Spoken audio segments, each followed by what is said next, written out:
Okay, तो यह है चेकलिस्ट नंबर 554 और इसका हम अर्थमेटिक और डीआई वाला ही पोर्शन करने वाला है।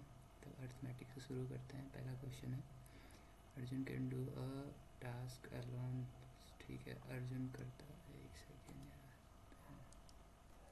अर्जुन करता है टास्क 16 दिन में, और जो अलका है कैन 24 डेज में। इनका एलसीएम आ जाएगा 48, ये 3 हो गया, ये 2 हो गया है एफिशिएंसी इनकी।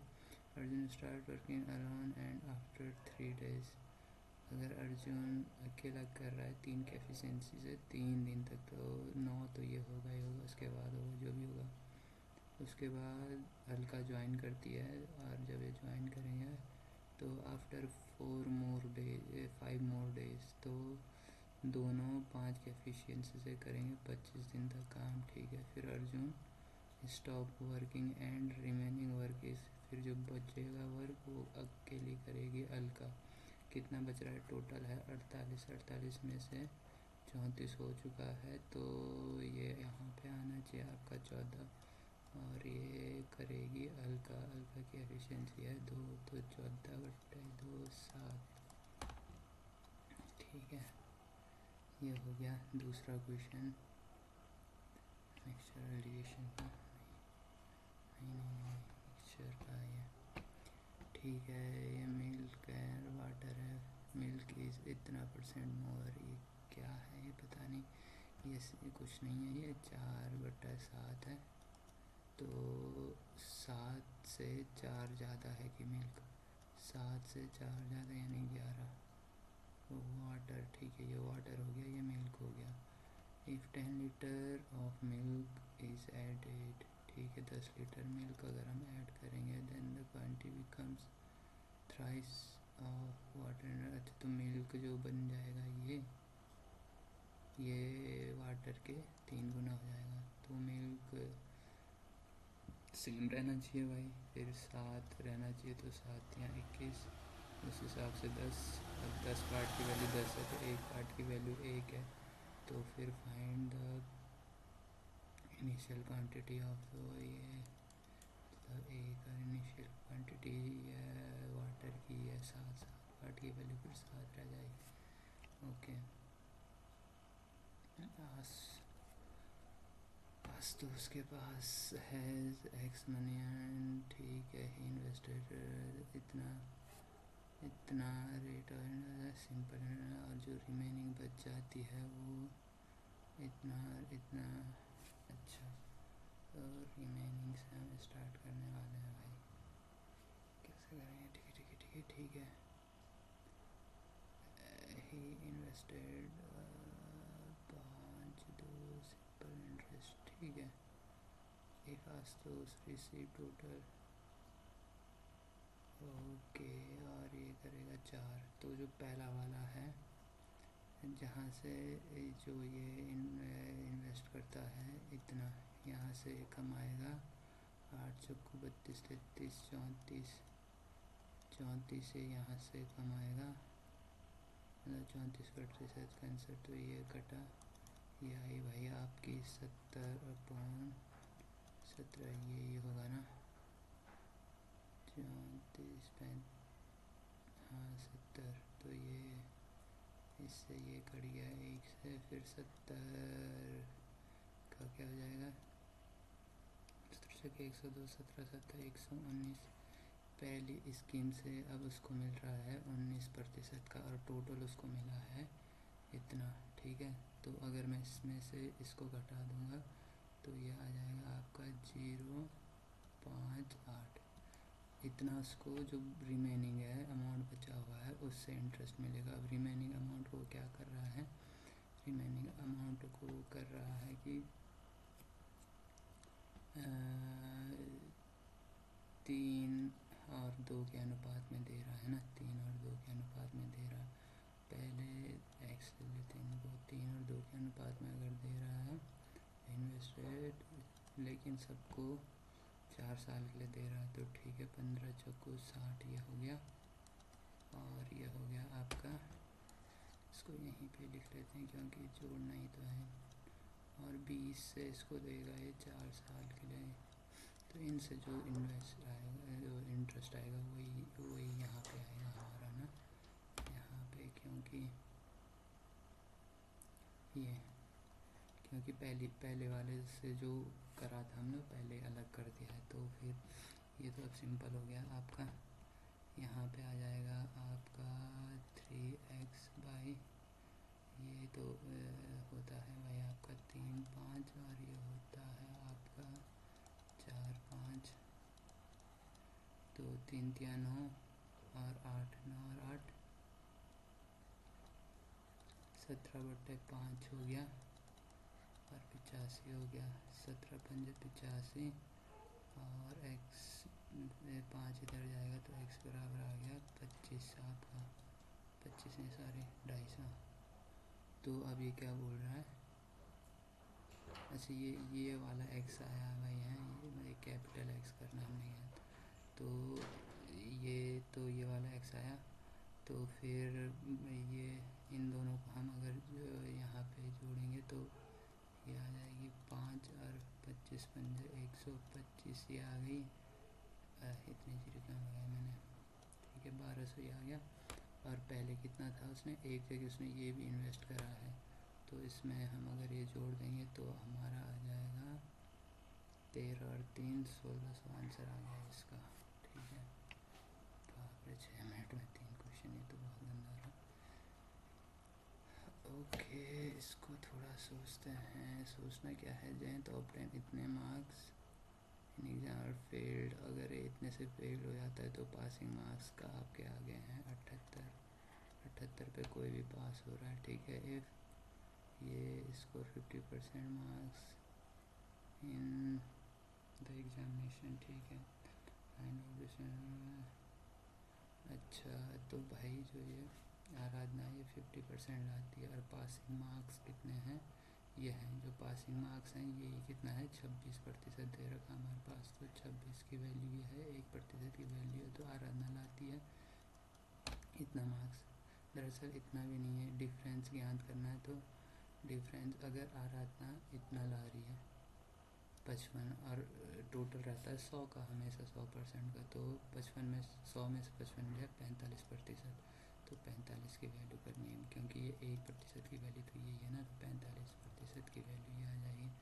तो ये 2 से कटा और ये आ गया 90 है। ये क्या गलत कर रहा है, डिफरेंस, ओहो मेरी गलती है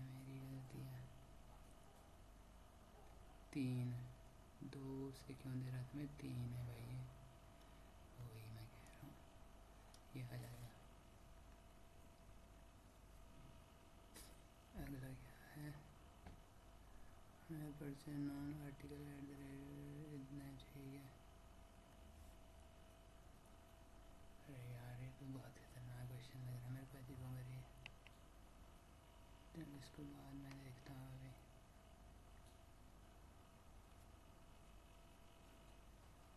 ये बहुत इजी क्वेश्चन है, इसमें कुछ नहीं करना। अमर बी और सी में बांटा गया है 5 7 और 4 calcium, but actually distributor ratio ये था पर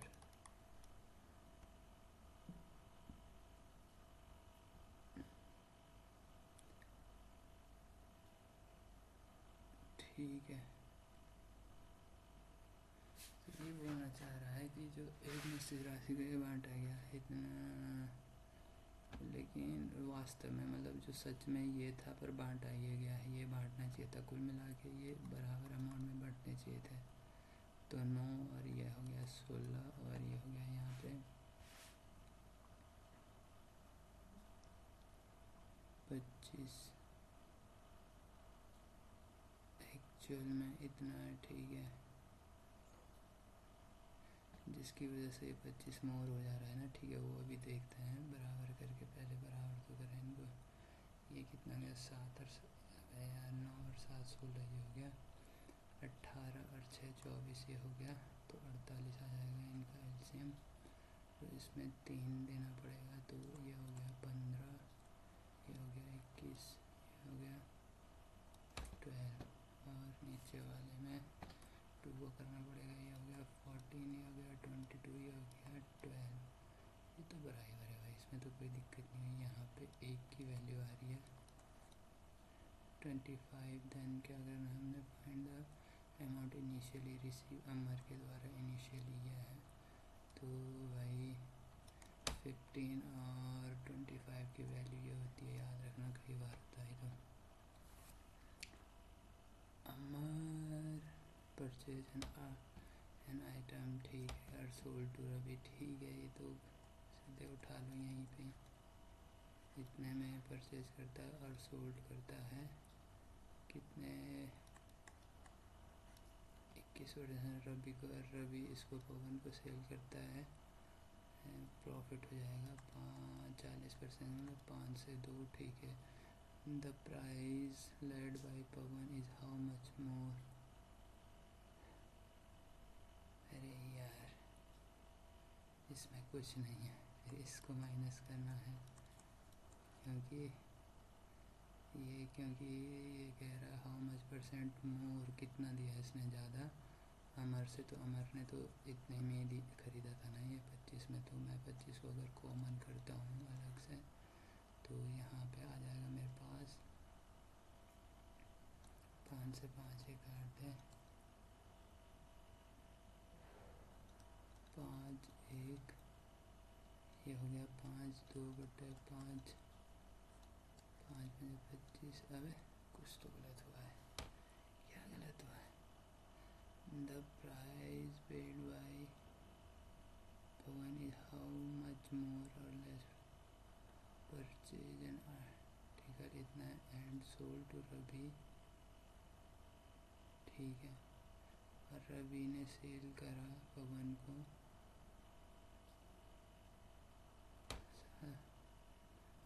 द प्राइस पेड बाय पवन ये is how much percent more और लेस, मोर होगा ना, कहाँ गलती आ रही है भाई।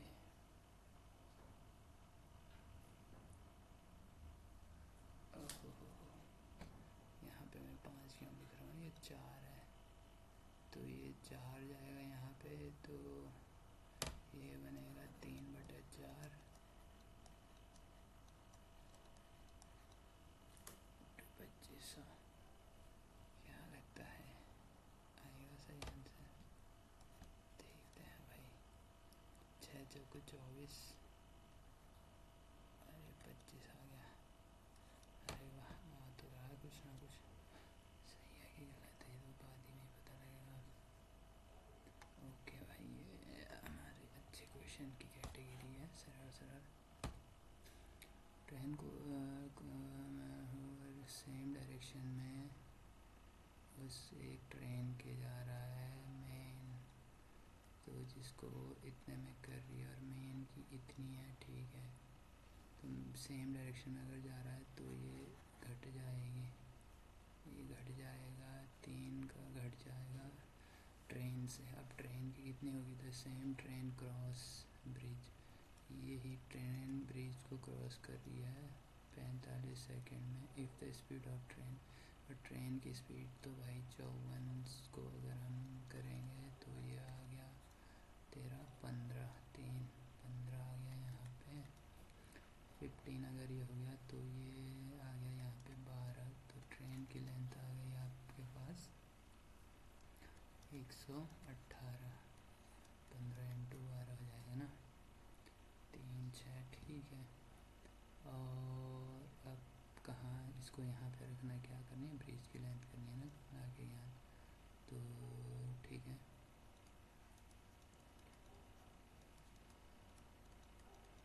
अब ये तो भाई अपनी स्पीड से ही करेगी ना, कितने की स्पीड है, 15 की स्पीड से ही करेगी, तो 15 की स्पीड से ये करेगी, तो ये आ जाएगा 15 4 जा 60 और 60 75 माइनस 80, तो ये तो हो गया आपका 5, तो ये कम हो गया 495 आ जाएगा, ये 5 और हो गए। हाँ भाई ये तो अपने बस की है नहीं, प्रोबेबिलिटी तो पढ़ा ही नहीं कभी। ठीक है ये अपने दायरे का लग रहा है। तो इन अ विलेज ये 70% ऑफ वोटर मेल हैं। ठीक है भाई। तो ऑफकोर्स 30 फीमेल होंगी एंड 50% ऑफ फीमेल, मतलब फीमेल का 50% यानी 15 इज़ मोर देन 18। ठीक है ये 18 है, तो भाई ये 18 से कम हो जाएंगे और 15 जो है। ठीक है 47% of total voter are aged more than 18, sorry 47 57। तो इसमें 15 यहाँ पे आ गया, तो इसमें भी होंगे कोई ऐसे ही। तो मोर देन 15 से अगर 15 यहाँ पे है तो फिर टोटल होने चाहिए 40, तो यहाँ पे 2 और यहाँ पे आ जाएगा 4, तो 42% होंगे यहाँ पर। ठीक है तो यहाँ पे कितना आ जाएगा फिर 82। तो भाई ऐसा ही क्यों करा कि 70%, क्योंकि हम 100 के उसमें खेल रहे हैं, ये 100 के उसमें खेल रहे हैं, तो ये भी 100 ही में आएगा। फिर हमें किसी और की वैल्यू लेने की ज़रूरत नहीं, 100 में ही चल रहा सारा काम। तो अब ये कह रहा है then what % of male voters aged more than, तो मेल ये है जो मोर देन है, तो भाई 42 से 70 का कितना प्रतिशत है ये बोलना चाह रहा है। 60 ठीक है। शॉपकीपर की पर डिस्काउंट इतना मार्क प्राइस। अरे भाई ये तो क्या बोलना है, कोई दिक्कत नहीं है। मार्क प्राइस पे देता है ये, तो मार्क प्राइस को अगर मैं 10 ले लूँ तो फिर सेलिंग प्राइस आ जाएगा 13.7। मार्क प्राइस पी की बात कर रहा है, और क्यू की जो है वो है कॉस्ट प्राइस क्यू, ये सीपी होगा यहाँ पे कहीं। इसका सीपी क्या होगा कि 25% मोर देन सेलिंग प्राइस हो, इससे कितना मोर है 25%। इसका 25% अगर हम नहीं निकाल सकते तो हम इसका 25% तो निकाल सकते हैं ना, मतलब इसका 25% मोर हम ऐसे निकाल सकते हैं कि 70 को हम बढ़ाएंगे 5, ओके नहीं सॉरी 4 दूंगा इसमें। एक सेकेंड है, इसको थोड़ा विदाउट के कम कैलकुलेशन वाले मेथड से करता हूँ। अबे यार रबड़ क्यों नहीं आता भाई।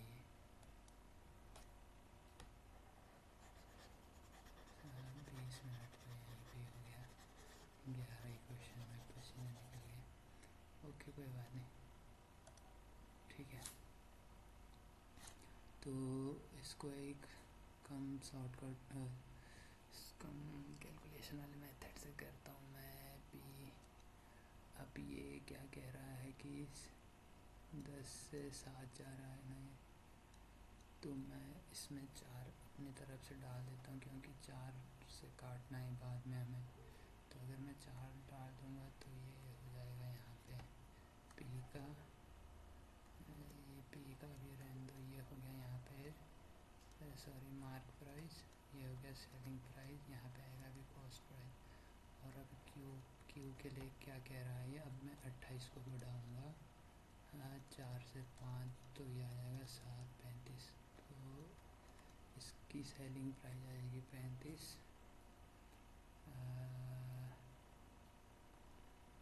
सेलिंग प्राइस ऑफ ही ठीक है। इफ़ क्या है, if shopkeeper sold Q 20% profit. अब इसको 20% प्रॉफिट 10% होगा, 3 और 2 20% होगा इसका 7, तो 42 में अगर बेचेगा and the selling price of article Q इस ठीक है 42 की वैल्यू अगर है आपके पास 2100 तो एक की वैल्यू इतनी आ गई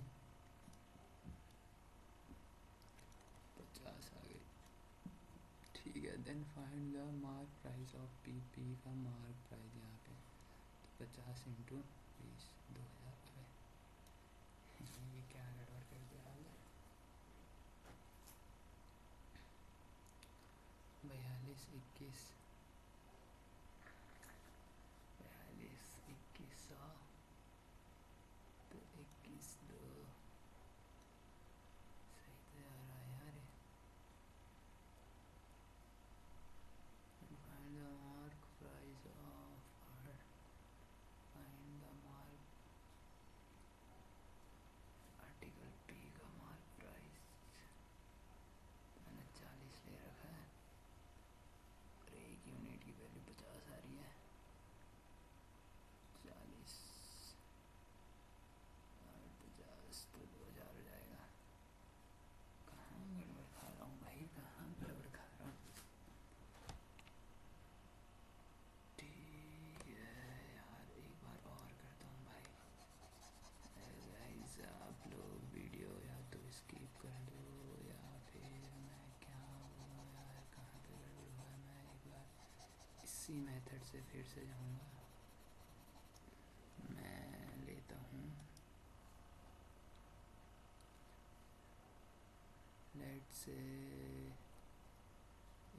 पी और Q cost price selling price mark price मैं कर रहा हूँ कि शॉपकीपर इतने का डिस्काउंट देता है ये आर्टिकल पी पे मतलब 10 से देगा 7 10 से देगा 7 का डिस्काउंट ठीक है 10 की चीज़ को 7 में बेचेगा सॉरी तो मैं 4 अपनी तरफ से दे रहा हूँ क्योंकि मेरे को 4 इसके अंदर चाहिए 7 के अंदर 4 चाहिए होगा क्यों क्योंकि जैसे इसमें 4 आया मैं इसको बढ़ा सकता हूँ 25% 7 चौको 28 7 में 35 और यही है मेरा ना क्योंकि यहाँ पे and cost price of Q is 25% more selling price of P के सेलिंग प्राइस से कॉस्ट प्राइस ठीक है सेलिंग प्राइस ऑफ क्यू अब 20% का देता हूँ मैं इस पर इजाफा तो 35 का 10% इतना हो गया तो 20 में 2 का इंटू करूँगा 3 7 बढ़ाऊँगा तो इसको अगर मैं 7 बढ़ा रहा हूँ तो 42 तो आ रहा है यार ठीक है और ये 42 बराबर है तेरा 2100 तो मेरा आ जाएगा ये 2 की वैल्यू 100 आ जाएगी। कहाँ गड़बड़ गा रहा हूँ यार then find the mark price of article P इस पी की वैल्यू करनी है मेरे को ज्ञात अब पी की वैल्यू तो फिर इस हिसाब से हो जाएगी ये 2 यहाँ पे आ जाएगा फिर नीचे ये 50 बना देगा मेरे हिसाब से 2000 आएगी भाई 11 का मैं देखता हूँ क्या दिक्कत है इसमें 60,000 सॉरी 6000 एक यूनिट की वैल्यू 60 आई है तो मैंने बहुत वाहियात तरीका करा इसमें भाई इस क्वेश्चन में क्या गलत करा भाई बताना मुझे कोई बाकी अभी के लिए बहुत है